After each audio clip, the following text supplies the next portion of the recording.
Welcome back to the CannMed Coffee Talk Lounge here at CannMed 2022. I'm your host, Ben Amirault, host of the CannMed Coffee Talk podcast, and I am joined today by Eloise Theisen. Eloise, thanks for joining us. First of all, how nice is it to be back at an in-person event? Oh, God. And in your opinion, what are the main takeaways that you get from an in-person event like CannMed?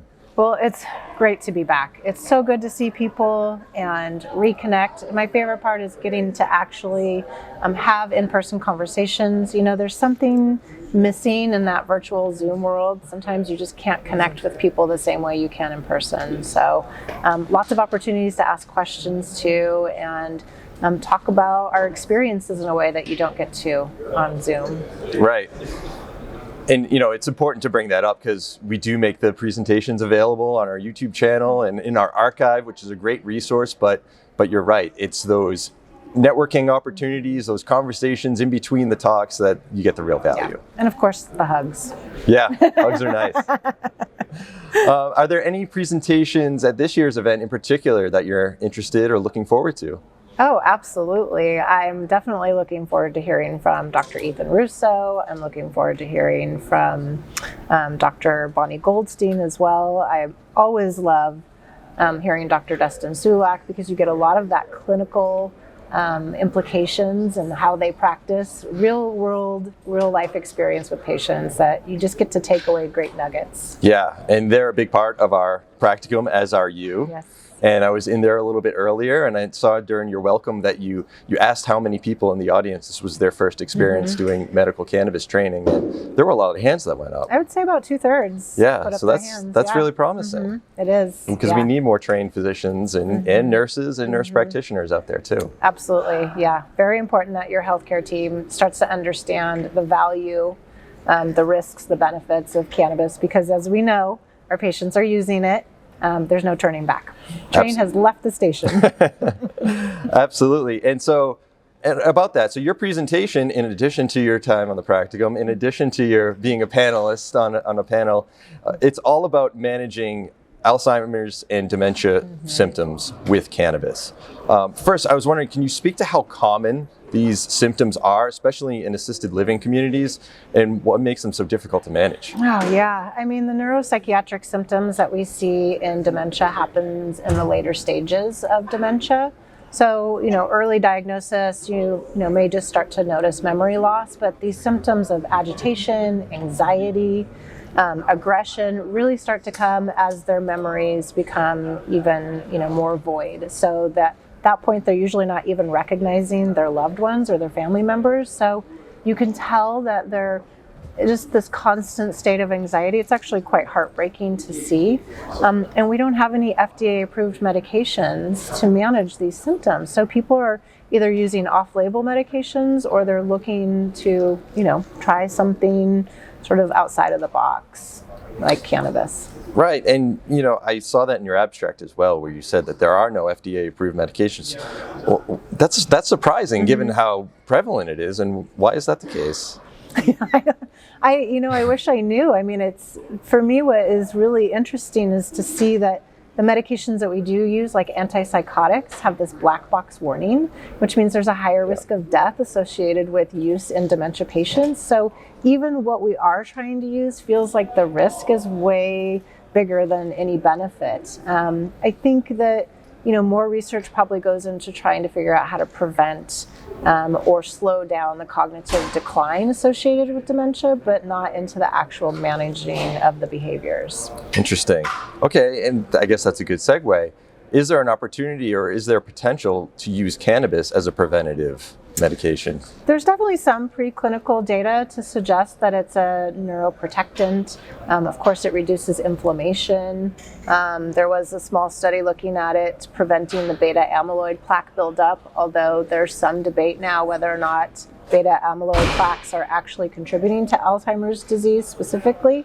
So I would like to see more research in that area to see if it can help with the anti-aging process that, of course, can contribute to dementia as we age. Excellent. And I know we mentioned that there are no FDA-approved medications now. what do you think the chances are of getting an FDA-approved cannabis medication for this? Well, what's interesting is Sativex, which is not approved in the United States, has been studied for the use of neuropsychiatric symptoms in dementia patients. And so I think there's an opportunity for that one-to-one CBD, THC, oral mucosal spray to be used to manage. I mean, the results have been incredibly promising. It's been helping with sleep and agitation. Sometimes you see a return to appetite. You see improved quality of life. So I think until we actually have approval of something like that here in the United States, I mean, it's going to be a while, but I hope so. Yeah. No, and it's great that you mentioned sort of that improving the quality of life aspect of this. And I know, especially dealing with geriatric patients, like that's a major concern, or not, or a major goal, I should say, is improving that quality of life. And maybe speak to how cannabis can help with that. Yeah, I think it's actually the conversation I love to have with the family members, because often when they come to me, they are usually saying, well, I want to try CBD for, my mom or my dad's behaviors. And, really THC, a lot of the data does support that THC is going to be really effective. And so having that conversation with them, because they're a little scared of THC, about what does euphoria look like for them. So letting them know that, well, maybe your dad's going to smile again. He might laugh at things, find things funny again. And, usually they go, that'd be really nice to see my dad happy again. But it's very anxiety producing for the family members and caregivers to see how distressed their loved one is. So it really does have this positive domino effect to just see them making jokes again or engaging in conversation the best they can. And now, are you finding those conversations are becoming easier to have, where seniors or families are becoming more receptive to using cannabis just because, whether it's the anecdotal evidence or the actual evidence that's been coming out seems to support it? It does, and it also helps when in the assisted living communities, I have a lot of champions there, both staff, caregivers, other families who have been, having their loved ones use it. So you get a lot of community support around it and acceptance, which has been really nice. And, sometimes I have patients who have such great success that their spouse will actually go up to the other family member and say, let me tell you a little secret. I got my wife on these gummies, you should consider it. Absolutely. And one thing I wanted to ask you too is, there's a growing interest in psilocybin or psychedelic mushrooms. And, even us at Medicinal Genomics, we're beginning to explore that and see how we can sort of help move that along. I'm curious, is there any sort of evidence or potential for using psilocybin to help with these conditions?